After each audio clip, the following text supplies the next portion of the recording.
Alors une petite suite sur la symétrie, on va voir la symétrique d'une droite, c'est ce qui a été vu. Symétrique d'une droite par rapport à une droite est une droite, phrase très compliquée puisque le mot droite apparaît 3 fois. Si j'enlève par rapport à une droite, le symétrique d'une droite est une droite. C'est normal, si je fais un pliage, si j'ai une droite au départ, quand je vais faire le pliage, il faut que j'obtienne une droite de l'autre côté. Une droite ne peut pas être transformée en un cercle quand je fais un pliage, il faut que ça puisse se superposer. Un carré va se superposer sur un autre carré. Donc une droite va se superposer sur une droite. C'est pour ça qu'on dit que la symétrique d'une droite est une droite. On rajoute au milieu par rapport à une droite, c'est ce que j'ai dit dans la précédente vidéo, puisque l'année prochaine, on le fera aussi par rapport à un point. Donc là, je fais un pliage par rapport à une droite. D'où, voilà, la phrase qui est ici, qui a été rajoutée, qui peut paraître complexe. Pour ceux qui ont du mal, on peut lire d'abord la symétrique d'une droite est une droite. Et en sixième, mais surtout en cinquième, il faudra insister, on précise qu'on fait une symétrie par rapport à une droite, puisque je fais depuis le début de la leçon des symétries par rapport à une droite. Donc le symétrique d'une droite, la droite dont je parle, c'est celle-ci, la droite AB. Par rapport à une droite, c'est la droite B. Est une droite, c'est la droite AB'. J'ai la même chose ici, la symétrique de la droite AB par rapport à la droite D et la droite A'B'. Alors, vous voyez, il y a deux exemples. On va voir pourquoi. Tout d'abord, si on voulait chercher le symétrique de cette droite, il faudrait prendre tous les points et puis faire la construction avec tous les points comme on vient de le faire dans la précédente vidéo.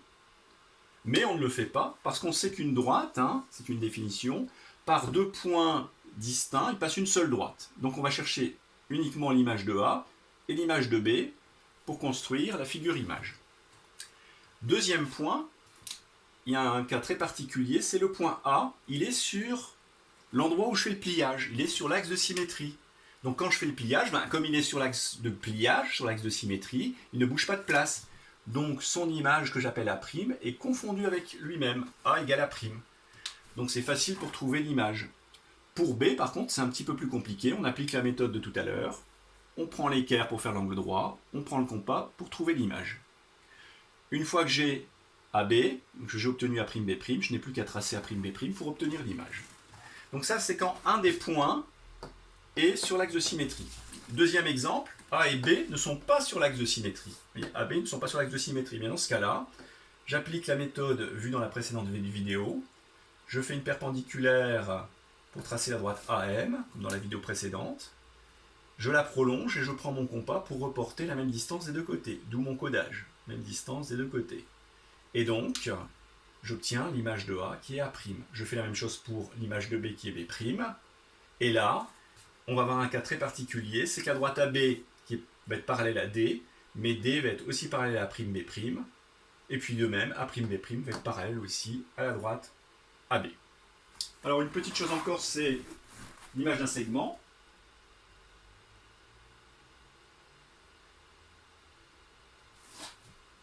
Le symétrique d'un segment est un segment de même longueur. Alors c'est ce qui est important, c'est de même longueur, bien évidemment. Si je prends un segment, que je fais un pliage, ce segment va se superposer sur celui-là.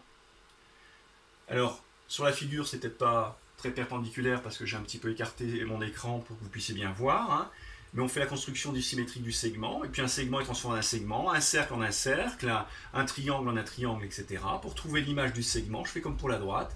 Je prends les extrémités du segment, ici, je cherche l'image de A, je cherche l'image de B. Bien évidemment, on l'a vu, sinon c'est intuitif, comme les deux segments vont se superposer, ils vont avoir la même longueur. C'est pour ça que l'on dit que le symétrique d'un segment par rapport à une droite est forcément un segment, mais de même longueur, deux points dans cette propriété.